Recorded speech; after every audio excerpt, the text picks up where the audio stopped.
அனைவருக்கும் வணக்கம். இந்த வீடியோவில் காலேஜ் டிஆர்பி 2025 எக்ஸாமினுடைய லேட்டஸ்ட் ப்ரெஸ் நியூஸ் தான் பார்க்க போகிறோம். அதாவது ஒரு 5 பாடங்களுக்கான ப்ரொவிஷனல் செலெக்ஷன் லிஸ்ட்டு வெளியிட்டுருக்குறாங்க. ஸோ அந்த டீட்டெயில்ஸை நம்ம இந்த வீடியோவில் பார்க்க போகிறோம். இப்போ தான் என்னுடைய சேனலுக்கு நீங்கள் புதுசுனா என்னுடைய சேனலுக்கு நீங்கள் சப்ஸ்கிரைப் பண்ணிவிடுங்க. டிஆர்பி, டிஎன்பிஎஸ்சி, கெமிஸ்ட்ரி சம்மந்தமான எல்லா நியூஸும் உங்களுக்கு உடனுக்குடன் வந்து சேரும். வாங்க இப்போ நம்ம லேட்டஸ்ட் ப்ரெஸ் நியூஸில் என்ன இருக்குதுன்னு பார்த்துடலாம். அப்போ இந்த காலேஜ் டிஆர்பி எக்ஸாம் பார்த்தீங்கன்னா 2025ஆம் ஆண்டு நடத்தப்பட்டது. அதாவது 48 பாடங்களுக்கான எக்ஸாம் வந்து நடந்தது. அதாவது நோட்டிஃபிகேஷன் 16/10 அன்று வெளியிடப்பட்டது. அதுக்கான எக்ஸாம் பார்த்தீங்கன்னா 27/12/2025 அன்று ஓஎம்ஆர் பேஸ்டு எக்ஸாம் நடந்தது. அதே போல் இந்த டிஸ்கிரிப்டிவ் டைப் எக்ஸாமும் அன்றைக்கே நடத்தினாங்க. அப்போ அந்த 48 சப்ஜெக்ட் வந்து எழுதியிருந்தாங்க. இப்போ அதில் இந்த ஃபர்ஸ்ட் பேஸில் பார்த்தீங்கன்னா முதற்கட்டமாக 25/2/26 அன்று 5 பாடங்களுக்கான என்னெல்லாம் பாருங்கள்: history, education, human rights, Indian culture, tourism, marine biology, wildlife biology. அப்போ இந்த சப்ஜெக்டுக்கான அந்த டிஸ்கிரிப்டிவ் டைப் எல்லாமே வந்துட்டு எவலுவேட் பண்ணியிருக்கிறாங்க. எவலுவேட் பண்ணிவிட்டு அதே போல் நேர்காணல் செய்வதற்கும் பட்டியல் ஏற்கனவே வந்து சிவி லிஸ்ட்டு வெளியிட்டிருந்தாங்க. அதுக்கப்புறமா இந்த இன்டர்வியூமே முடிஞ்சிருச்சு. இந்த இன்டர்வியூ முடிச்சுட்டு அந்த இன்டர்வியூ மார்க்ஸையும் ஏற்கனவே அப்லோட் பண்ணியாச்சு. சரிங்களா? பாருங்கள், 4/3/2026 அன்று இந்த நேர்காணல் செய்வதற்கான பட்டியலும் வெளியிடப்பட்டது. அதே போல் சான்றிதழ் சரிபார்ப்பு 11/3/2026 அன்று 12/3 பார்த்தீங்கன்னா இந்த நேர்காணல் இன்டர்வியூ நடத்தப்பட்டு அந்த 5 பாடங்களுக்கான எல்லாமே முடிஞ்சிருச்சு. சான்றிதழ் சரிபார்ப்பும் நேர்காணலும் நடத்தப்பட்டது. நடத்தி முடிச்சதுக்கு அப்புறமா அந்த செலெக்ஷன் லிஸ்ட் இருக்கு இல்லையா, அதையும் வெளியிட்டாங்க. அப்போ history, education, human rights, Indian culture, tourism, marine biology, wildlife biology. அப்போ இந்த நேர்காணலுக்கு பின்னர் இன்டர்வியூ முடிஞ்சதுக்கு அப்புறமா எங்களுடைய மதிப்பெண்கள் அடிப்படையில் அந்த ப்ரொவிஷனல் செலெக்ஷன் லிஸ்ட்டையும் வெளியிட்டாங்க. தற்காலிக தெரிவு பட்டியல் மற்றும் தெரிவிற்கு தகுதியற்றவர்கள் பட்டியலையும், அதாவது இன்எலிஜிபிள் கேண்டிடேட்ஸையுமே அங்கே வந்துட்டு வெளியிட்டுருக்குறாங்க.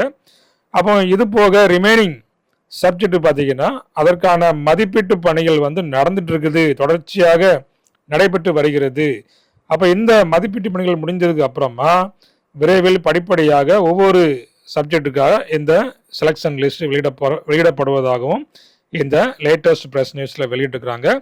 இன்றைக்கி பார்த்தீங்கன்னா இந்த செலெக்ஷன் லிஸ்ட்டில் விட்டுருக்காங்க இல்லையா, ஸோ அவங்களுக்கு பணி நியமன ஆணையம் முதல்வர் அவர்கள் வந்து வழங்கியிருக்கிறாங்க.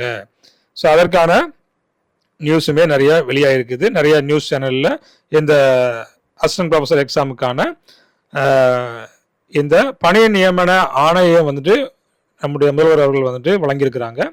அப்போ இதில் வந்து செலெக்ஷன் லிஸ்ட்டு பட்டியல் போட்டு அதுக்கப்புறமா இந்த பணி நியமன ஆணையமே வழங்கிட்டாங்க. சரி, அப்போ இந்த 5 சப்ஜெக்டுக்கான இந்த பணி நியமன ஆணை வந்து கொடுத்துக்கிறாங்க. அப்போ அதில் வந்து ஒரு 5 பேருக்கு வந்து முதல்வர் அவர்கள் கையால் வந்து வழங்கியிருக்கிறாங்க. ஸோ அதையுமே நாம் இப்போ பார்த்துடலாம். இந்த அசிஸ்டன்ட் ப்ரொஃபஸர் செலெக்ஷன் லிஸ்ட் இருக்கு இல்லையா, அதில் செலக்ட் ஆனவங்களில் ஒரு 5 பேருக்கு மட்டும் முதல்வர் அவர்கள் வந்துட்டு பணி நியமன ஆணையை அவர்களுடைய கையால் வந்து வழங்குறாங்க.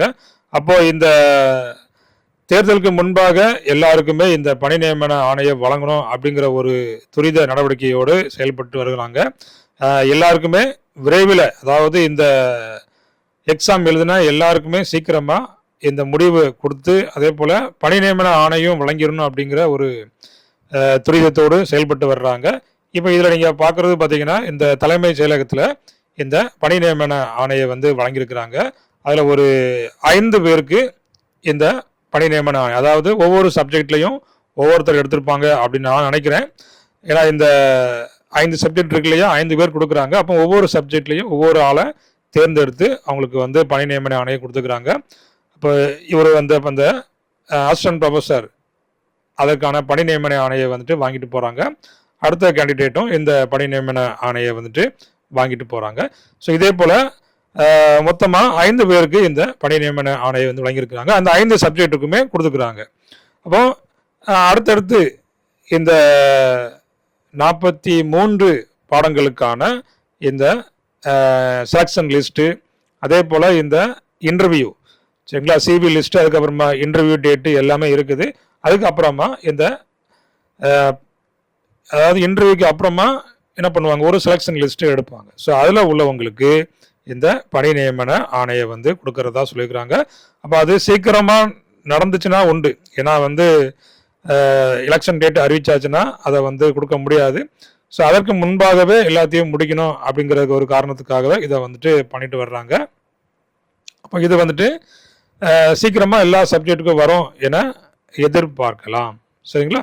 அப்போ இந்த காலேஜ் டிஆர்பிக்கான பணி நியமன ஆணையை வந்துட்டு இன்னைக்கு வழங்கியிருக்கிறாங்க. அப்போ நேற்று தான் அந்த பட்டியல் வெளியிட்டிருந்தாங்க. இன்னைக்கு வந்துட்டு இந்த பணி நியமன ஆணையை வழங்கியிருக்கிறாங்க. ஓகே, தேங்க்யூ, தேங்க்ஸ் ஃபார் வாட்சிங்.